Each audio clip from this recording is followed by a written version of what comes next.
We are kicking off with major news as last week on Raw, Naomi was randomly pulled from her advertised match against Io Sky due to not being medically cleared. After a week of speculation, the reason has been revealed: Naomi is pregnant. It was Naomi's husband Jimmy Uso who made the announcement via a special edition of What's Your Story with Stephanie McMahon after Naomi had gone out to the ring and demanded that the clip be played. What stood out most was Naomi's choice not to take the easy route of embracing a sentimental babyface exit. Instead, she stayed fully committed to her heel character. When Adam Pearce approached her about the title, Naomi snapped back, "I ain't giving you," before placing her championship in the middle of the ring. Looking straight at the roster, Naomi warned, "I'm gonna give you heifers 9 months to do whatever you want," promising that once she's able, she'll return to reclaim what's hers. She even went as far as saying she'd come back with her baby in her arms if that's what it takes, capping it all with a promo that made the moment both shocking and unforgettable.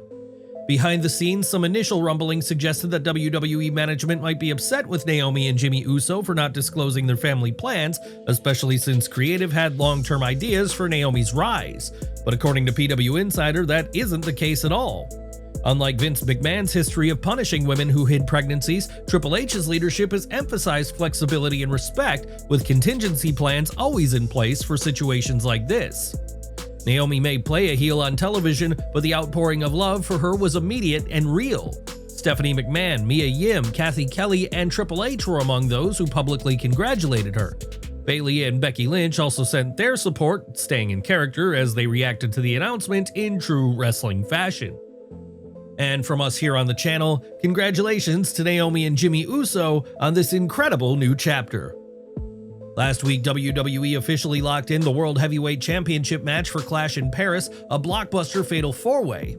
On Raw, the build to that showdown kicked off in style as Seth Rollins' faction, The Vision, opened the show alongside Paul Heyman. Heyman, never one to mince words, hyped Bron Breakker as the man who taught Roman Reigns to fear the spear. He also spotlighted Bronson Reed's devastating Shoonami, even poking fun by calling him the master of the Shoonami, but the spotlight didn't stay on them for long. The segment was interrupted by Jey Uso. Uso turned to the crowd, handing his microphone to kids in the audience who loudly shouted "Yeet" on live television, a fun, organic moment that instantly lit up the arena. But behind the fun, there was plenty of tension brewing. Jey was already set to face Bron Breakker later in the night, and Rollins wasted no time stirring the pot. The Vision's leader straight up lied to Breakker, telling him that Jey had insulted his family and even claimed his family was better than Breakker's. Of course, Jey never said any of that. The manipulation was classic Rollins, designed purely to push Breakker's buttons and get inside his head before the main event. Fans watching this segment quickly recalled a nearly identical angle from the Bloodline's early run during their feud with Kevin Owens back when Jey Uso hadn't fully embraced his heel persona as the Yeet Master. At that time, Roman Reigns played the same manipulative role Rollins is now using with Breakker, deliberately provoking Jey by framing Owens as someone who disrespected the family. The storyline eventually led to Jey Uso walking away from the Bloodline and creating one of the most talked about betrayals in recent WWE history. The parallels are striking. Seth Rollins fueling Breakker's rage with family insults mirrors Reigns' strategy from years ago. This was a small but significant detail because fans have long speculated that one day Bron Breakker could turn on Rollins. We've seen flashes of Breakker asserting himself, acting like the one in charge, and pushing boundaries within the Vision. A move like this, Rollins planting false seeds, could be something Breakker remembers down the road if that eventual betrayal ever happens.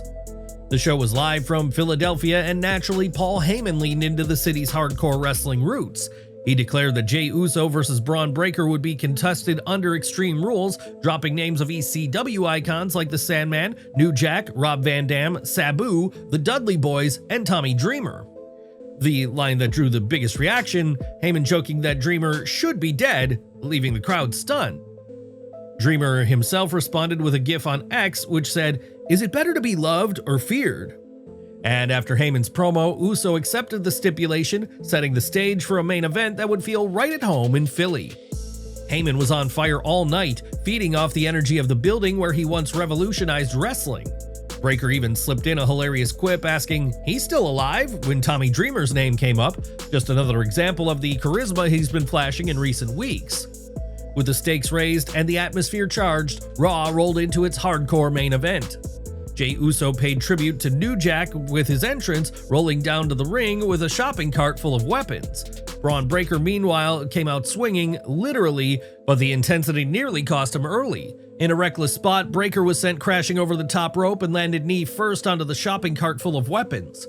For a moment, it looked like he might be sidelined. His knee was clearly banged up, but true to his nickname, the Badass, Breaker shook it off and kept going.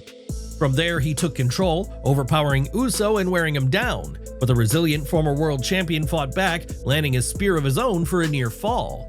Just as it looked like Jey might pull off the win, Bronson Reed ran in to save his Vision stablemate.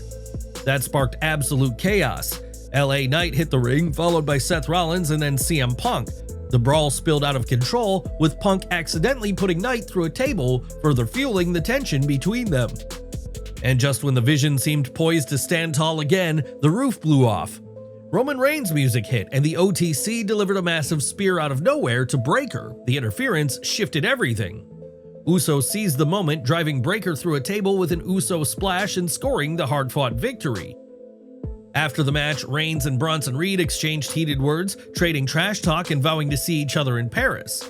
As our channel reported a few days ago, this strongly points toward another major Clash in Paris showdown being locked in. The match itself was a chaotic ECW-style brawl, complete with weapons, chaos, and nostalgia, but more importantly, it spotlighted the stars and stories carrying Raw forward. It didn't need to reinvent the wheel, it was about paying homage to Philly's hardcore history while pushing two marquee matches for the Paris Premium Live event. Enjoying the video? A quick like goes a long way in helping us grow and deliver more wrestling news you care about. Bayley's character development continued after fans learned that she's been hearing voices in her head last week, which are her own. This week, those voices continued as she was taunted even further during a backstage segment. They mocked her for being influential, yet failing to be booked on the show at the moment. That voice was a familiar one though, as it sounded very similar to the ding-dong hello persona that Bayley put together during her popular heel run. The voices mocked Bayley for missing out on WrestleMania and SummerSlam this year, and after a while, she screamed at them to stop. That's when another ghost of her past appeared as the segment ended with the line, "How about a hug?" It's an obvious nod to her original babyface hugging character, which is what put her on the map in WWE to begin with.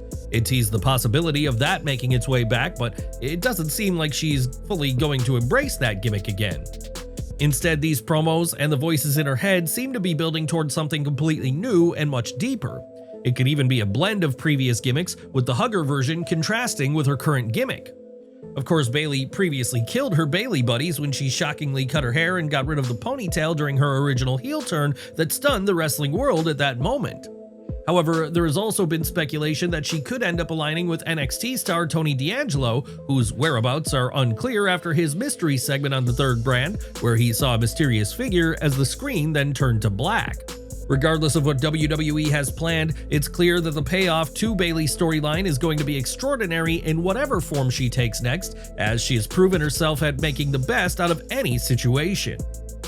There was major fallout from AAA's TripleManía event this week as well. The Judgment Day had defeated Mr. Iguana, Nino Hamburguesa, and Lola Vice in a mixed tag team bout at that show, and the fallout took place on Raw.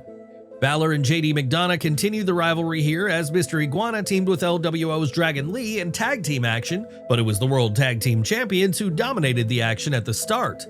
Even though the babyfaces pushed for a comeback, it wasn't enough, as the Judgment Day got the win, with Bálor and JD fighting them off even after La Yesca was introduced, with Lee being the man who got pinned.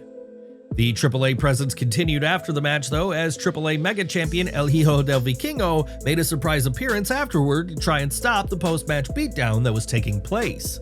However, he was eventually taken out by his upcoming Worlds Collide opponent Dominik Mysterio, continuing their particular storyline.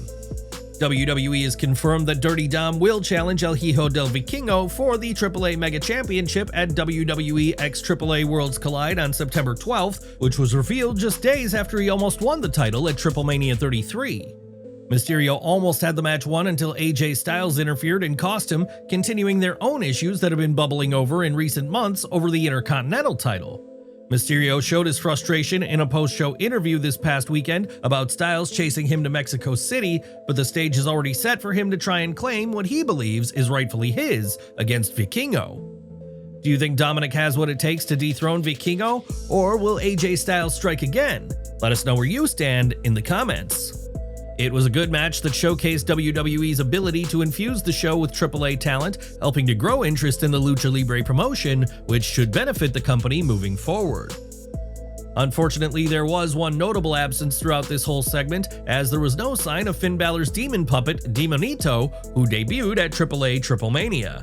The puppet is already being sold on WWE Shop for $100, showcasing WWE's ability to push merchandise, and this match seemed like the perfect way to capitalize on that and try to show it to even more fans. Instead, the lack of follow-up with Demonito after he ate La Yesca left fans confused, as WWE passed up the chance to showcase it on their flagship show. Now, Matt Riddle recently shared details about an unexpected moment at Hulk Hogan's funeral, which turned into a tense exchange with Shane McMahon. The private ceremony in Largo, Florida on August 5th drew major wrestling names, but Riddle admitted he wasn't directly invited. Instead, he attended as his fiancée Misha's guest, since she's close with Nick Hogan's wife Tana. Riddle explained that while he didn't have a deep connection with Hogan, many legends at the funeral respected his background as a former UFC fighter and national wrestling champion. He noted that he kept things professional, avoiding conversations with Vince McMahon or Triple H. But when he crossed paths with Shane McMahon, things got awkward. According to Riddle, Shane sarcastically remarked, "Hey, nice hair," which led him to fire back bluntly by telling Shane to go f*** himself before walking away. Riddle clarified he wasn't trying to escalate the situation, but admitted Shane could have taken it differently.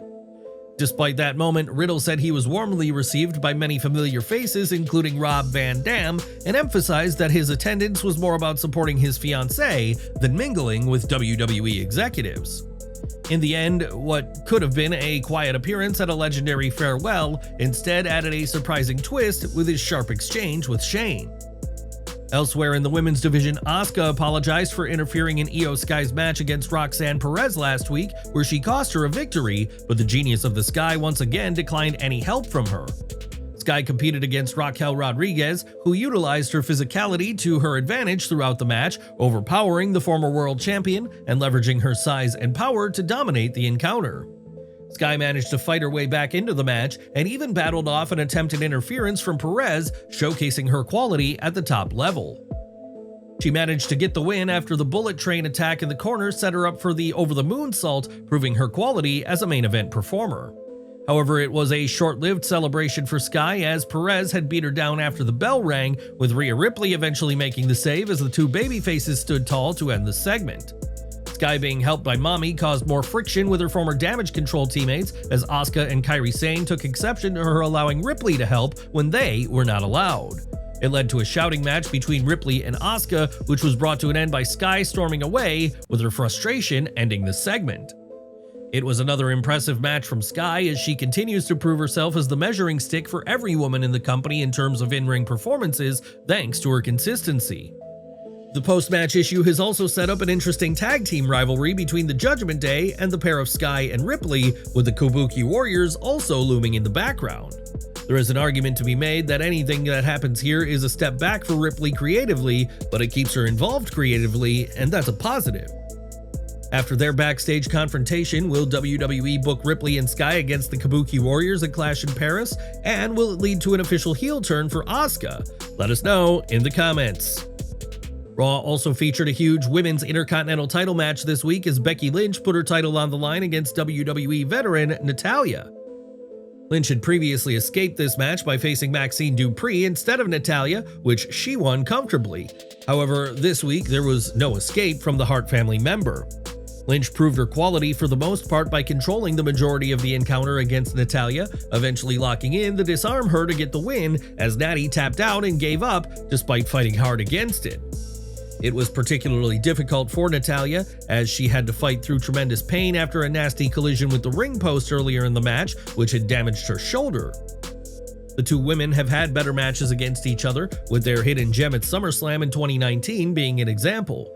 They're capable of being show stealers when they tell that type of story. Unfortunately, that wasn't on the cards this week. Instead, Lynch dominated the Queen of Hearts, assuming that the shoulder issue wasn't a legitimate one that impacted the situation. It was a hard-fought physical encounter between the two women, and Lynch continued to make a point afterward by throwing Natalya out of the ring as she locked on her submission finisher on Dupree as well. Lynch was looking to make a point until Nikki Bella stormed to the ring and made the save. The Hall of Famer got revenge on Lynch for the sneak attack she delivered a few weeks ago, with Nikki dropping the champion with a rack attack to end the segment. Nikki Bella previously challenged Lynch to a title match on the August 4th episode of Raw, but there is still no official match set between the two major WWE superstars. What's your take on how WWE has booked the Women's Intercontinental title? Do you think that Becky Lynch makes a good champion? Let us know what you think in the comments section. Shawn Michaels may have walked away from the ring years ago, but the toll of his career continues to follow him, most notably from the infamous casket match injury that nearly ended it all. On the Click This podcast, Kevin Nash revealed that HBK recently underwent a major surgery to remove rods that had been inserted into his back decades ago. According to Nash, the procedure wasn't minor, and it all traces back to that devastating moment in the casket match against The Undertaker. He got an operation because when he back up in that casket match, they put some rods in his back, and they had to take them out because they were all twisted. Nash compared the situation to Hulk Hogan, who spent years wrestling with rods in his back before eventually having them removed. He even painted a striking picture of Hogan's condition after the surgery. I remember when Hulk showed me a picture of his x-rays. They put rods in his back, but he kept working and dropping the leg. When they took the rods out, he had a picture of him laying there, and it looked like they were part of the Twin Towers. Despite how serious the operation was, Nash admitted that he hasn't had the chance to connect with Michaels since. In fact, he joked that even his wife barely hears from him these days. Still, he noted that HBK is already feeling a difference. Now working behind the scenes as the guiding force of NXT, Michaels remains dedicated to shaping the next generation of talent. But stories like this are a reminder of how much his body endured during his prime. With his back rods removed and knee replacements still looming, the hope among fans is that HBK finally finds some lasting relief from decades of pain. Do you think legends like Shawn Michaels and Hulk Hogan deserve more recognition for the physical sacrifices they made to entertain fans? Backstage, Rusev and Sheamus got into another brawl as the issue between the two of them continued to spill out, which Adam Pearce is now looking to bring to an end in emphatic fashion. The Raw general manager confirmed that the two men will compete in a good old-fashioned Donnybrook match at Clash in Paris, which fans will expect to be a banger before the bell even rings. Despite the fancy name, this is essentially a no disqualification match, allowing the two men to brawl and be as physical as possible. What do you expect from this match, and are you glad that this storyline is getting a premium live event encounter? Let us know in the comments below. More from Raw as the Judgment Day was shown walking backstage, questioning where Dominik Mysterio had gone. Dom was later spotted talking to El Grande Americano, which immediately caught Finn Balor's attention. When asked what that was about, Dominik explained that he was making sure the Judgment Day stays on top. Bálor, however, didn't look too pleased with the exchange. This could be setting up internal tension, especially as Bálor sees himself as the leader of the Judgment Day, while Dominik appears to be branching out. With 3 El Grande Americanos currently in WWE and Dominik calling himself the king of the luchadors, there's an opening for an interesting story. The idea of Dominik leading the El Grandes while still being tied to Judgment Day could create a faction within a faction dynamic, eventually leading to a split. We're ending Raw with the latest New Day segment. After spending his time wearing fancy hats in recent weeks, Xavier Woods had to get into the ring this time around as he competed against Penta, who has been mocking him lately. The match itself was controlled by Woods for the majority of it, with huge EAGLES Eagles chants from the WWE Universe. Penta fought his way back into the match and managed to wipe out Kofi Kingston and Grayson Waller at ringside, and without any further distractions, he was able to hit the Mexican Destroyer to pick up the win. However, this was a sign of Penta's drop-off in WWE. He was once seemingly just one win away from being a main event star, yet he's been taking a backseat to New Day's morning storyline in recent weeks. Despite that, it was a solid performance from the former AEW star, but fans struggled to get fully invested until his comeback and victory. How was WWE Raw this week? Did it live up to your expectations? Which storyline stood out the most? Sound off in the comments below. We are ending today with AEW as Danhausen's AEW status has finally been clarified, and it isn't what many fans expected. After spending most of 2024 off television, aside from a brief appearance at ROH Final Battle, it was widely assumed that his contract was winding down, but new information reveals that he's not leaving anytime soon. According to Fightful Select, Danhausen's AEW deal was originally set to expire on July 1st, 2025.